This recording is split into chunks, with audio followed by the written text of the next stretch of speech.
অসম্ভব মজার এই ঘন ডালটি আমি রান্না করেছি। ডাল আমরা সবাই রান্না করতে পারি। আমি কিভাবে রান্না করেছি সেটাই আজকে এই ডালটি দেখাবো। আসসালামু আলাইকুম। কিভাবে এই ডালটি রান্না করেছি এখন দেখাবো। আমি ডালগুলো প্রথমে একটা বাটিতে নিয়ে একটু বেশি পরিমাণে নিলাম, যেহেতু ডালটা চচ্চড়ি হবে। তো সেটাকে নিয়ে আমি পানিতে দিয়ে ধুয়ে ভালো করে 3-4টা ধোয়া দিয়ে পানি ঝরিয়ে নিলাম। কিছুটা পানি দিয়ে ভিজিয়েও রেখেছি। এখন আমি এটাকে কারি কুকারে রান্না করেছি। কারি কুকারে আমি তেলটা একটু বেশি পরিমাণে দিয়েছি, দিয়ে দুটো শুকনো মরিচ ভেজে তুলে রাখলাম।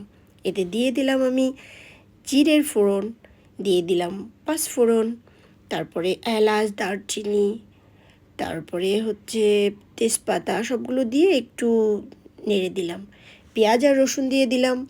এটাকে আমি হালকা ভাজা করব, বেশি না। অল্প ভাজা হয়ে গেলেই আমি এর ভিতর দিয়ে দেব টমেটো। টমেটোটা দিয়ে একটু নেড়ে চেড়ে এর ভিতর দিয়ে দেব লবণ স্বাদ মতো, তারপর হলুদের গুঁড়ো দিয়ে আমি আবার নাড়তে থাকবো। একটু মাখা মাখা হয়ে আসলে দিয়ে দেব কাঁচামরিচ। কাঁচামরিচটা দিয়ে আমি আবার মেশাতে থাকবো। এবার আমি ওই যে ভিজিয়ে রাখা ডালটা, পানিটা ফেলে আমি এবার ডালটা দিয়ে দেব। ডালটা দিয়ে ভালো করে মেশাতে থাকবো।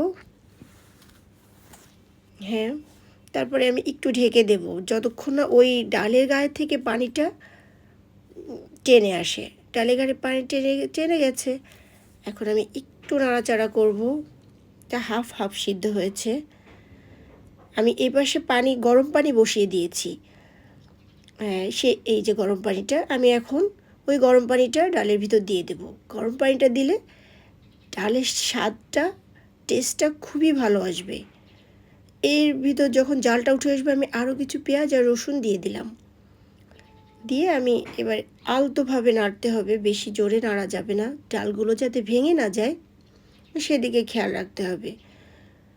আমি এখন একটু লবণ দেখব, একটু লবণ কম আছে, আমি আরেকটু লবণ দিয়ে দিলাম। লবণটা দিয়ে হ্যাঁ, এবার পারফেক্ট আছে লবণটা।